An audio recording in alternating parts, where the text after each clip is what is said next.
Olá, pessoal, boa noite. Sejam todos bem-vindos, sejam todas bem-vindas. Eu sou o Pablo, gerente de marketing da Fagron Brasil, e vou iniciar aqui mais uma aula, mais um encontro nosso sobre CIRSPEND. E hoje a gente vai ter a presença super especial do Dr. Henrique Guedes, né? Ele é médico angiologista e cirurgião vascular, docente e doutor na Escola Paulista de Medicina, a nossa Unifesp, responsável pelo ambulatório de anomalias vasculares congênitas, diretor de linfologia da Sociedade Brasileira de Angiologia e de Cirurgia Vascular. Ele vai contar para a gente, ele vai trazer hoje uma outra ótica, né, dentro das duas aulas anteriores que a gente teve. A gente falou bastante sobre o lado farmacêutico, né, da família CISPEND, e hoje a gente vai ter uma nova visão, uma visão diferenciada com relação à medicina, né, como que a medicina olha a família CISPEND, e ele tem bastante coisa para acrescentar aqui. Então, a dinâmica nossa é habitual, quem acompanha a gente já está acostumado.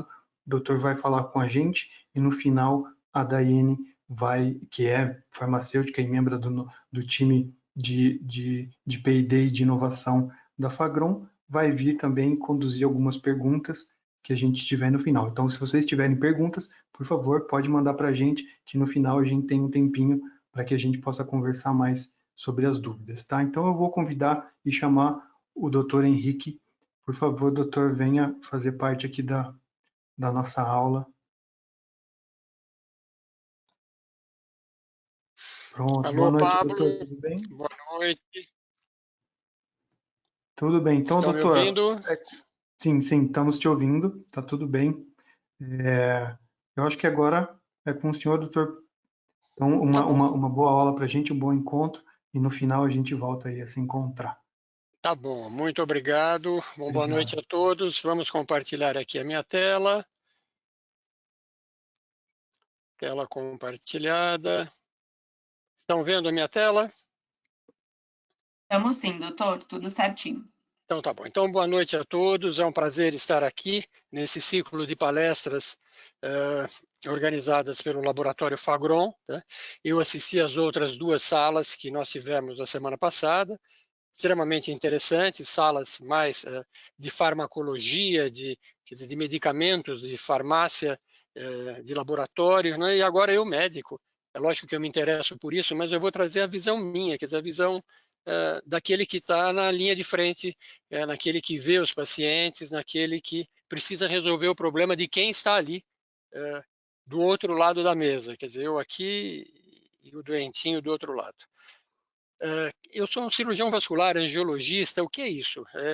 Cirurgião vascular, o angiologista, a minha especialidade, a nossa especialidade é clínica e cirúrgica, ele trata de vasos.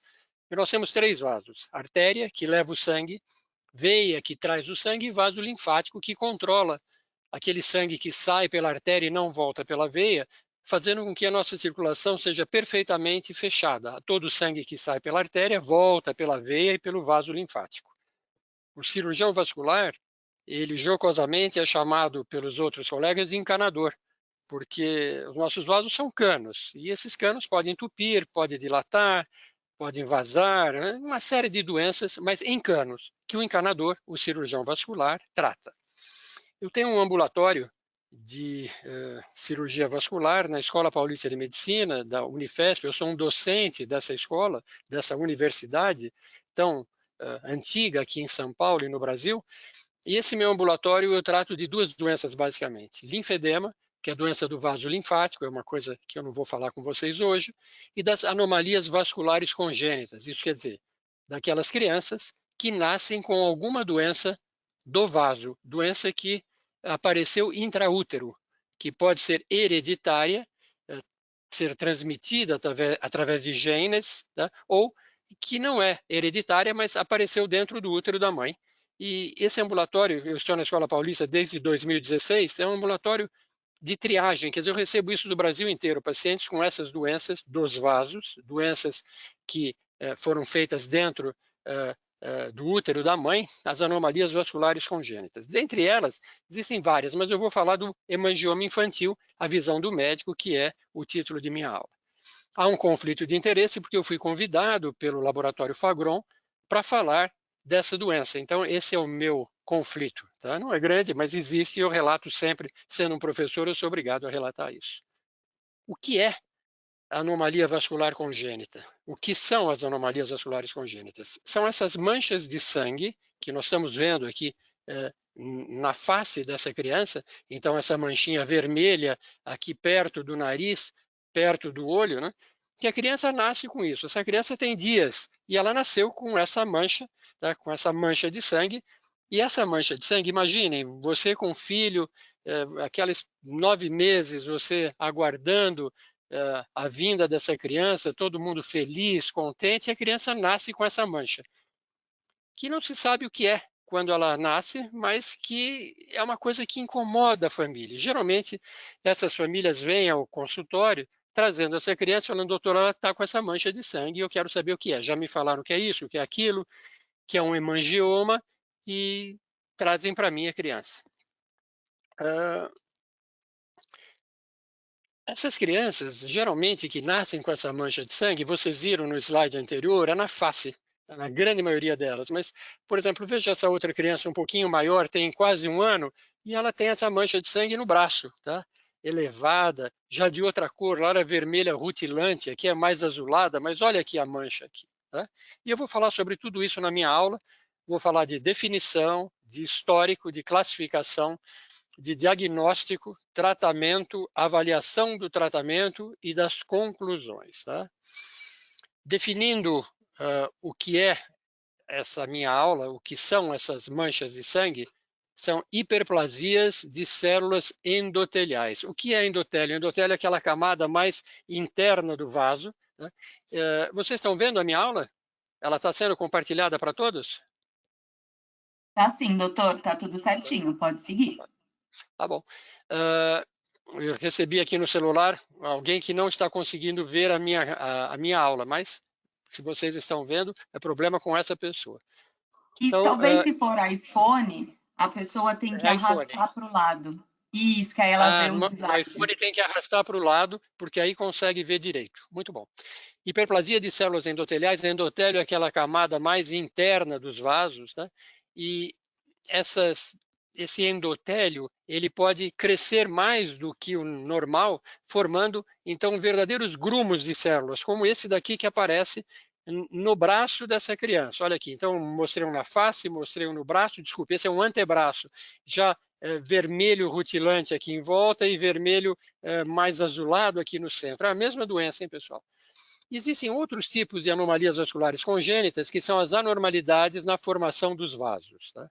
Antigamente, nome antiga, nós chamávamos de hemangioma ou linfangioma e de fístula arteriovenosa. Cuidado com esse nome, porque hoje em dia, com o Google, entra-se no Google com o termo hemangioma e vai vir uma definição de tumor vascular. Puxa, tumor é câncer, tumor é uma doença grave. Isso não é um tumor cancerígeno, isso é um tumor, uma formação anormal, uma hiperplasia de vasos, mas não é maligno, não dá metástase, não ocorre a implantação dessas células em outro local, a não ser aquele local aonde nós temos esta hiperplasia, esse aumento abusivo, esse descontrole da formação de células endoteliais, formando verdadeiros conglomerados tumorais benignos de vasos, como eu estou vendo aqui nessa criança. Né? A gente não sabe por que isso acontece, mas provavelmente algum efeito teratogênico, algum efeito de uma má formação, e faz com que apareça aquele grumo de células vasculares naquele local. Tá? Vale sempre a pena, antes de nós falarmos do que está acontecendo hoje em dia, de moderno, que a gente traga o passado dessa doença. Tá? 2 pessoas que publicaram muito e que começaram a falar desses hemangiomas, dessas anomalias vasculares congênitas, dessa hiperplasia descontrolada de células endoteliais dentro dos vasos, foram 2 italianos, Malan e Puglionisi. Eles eram de Milão, e em 1964, no Journal of Cardiovascular Surgery, eles fizeram uma publicação muito bonita. Eles não conseguiam separar direito o que era anomalia vascular, o que era hiperplasia, o que era má formação de vasos, mas eles já começaram a ver que existiam várias malformações, todas fechadas em um nome só, de hemangioma, mas com distintamente elas evoluíam de uma maneira distinta. Mas eles começaram a publicar. Eles tiveram um azar que eles foram patrocinados por um laboratório chamado Carlo Erba, que era um enorme laboratório italiano e que, infelizmente, fez a talidomida. E você sabe o problema da talidomida com aquelas mães que tinham enjoo de estômago, que tinham vômitos durante a gravidez e tomaram talidomida, e as crianças nasceram com aquelas anormalidades de membros. O laboratório Carlo Erba fechou, teve que indenizar todas essas mães, e Malan e Puglionisi sumiram, pararam de publicar.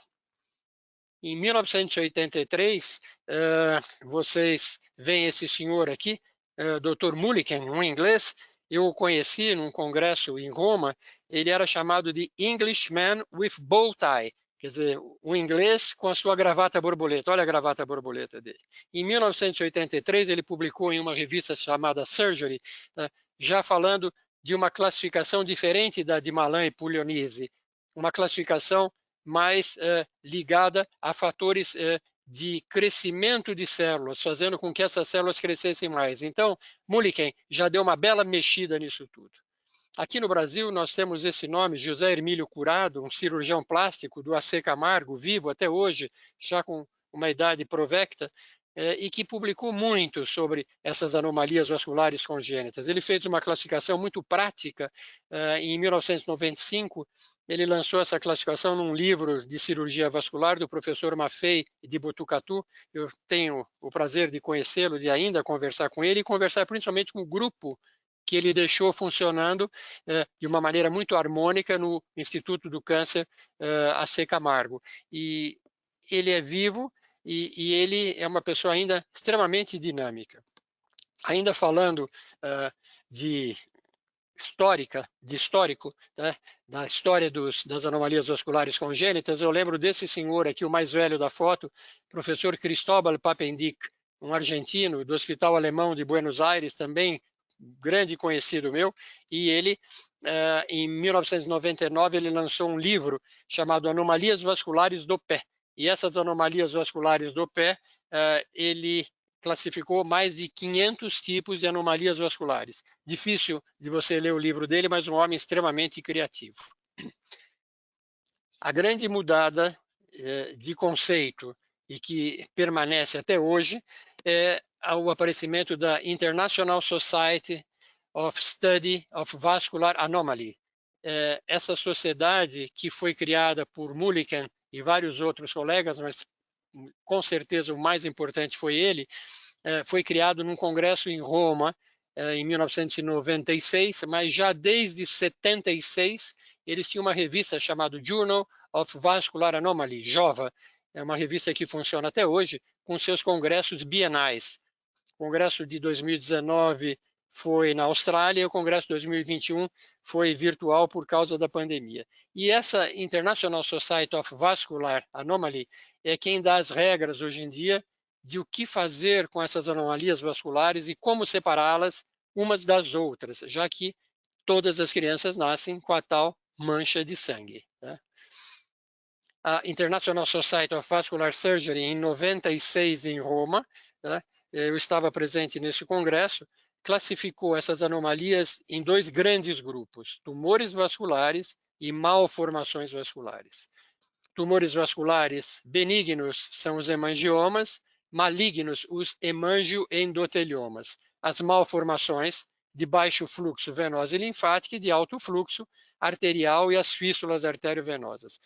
Vamos esquecer as malformações vasculares, vamos nos atentar aos tumores vasculares, que é aquilo que interessa para a gente aqui nessa aula, e vamos pensar no tumor benigno, que é o hemangioma.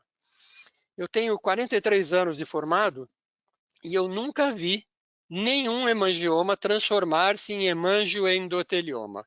É extremamente rara essa transformação maligna, mas existe.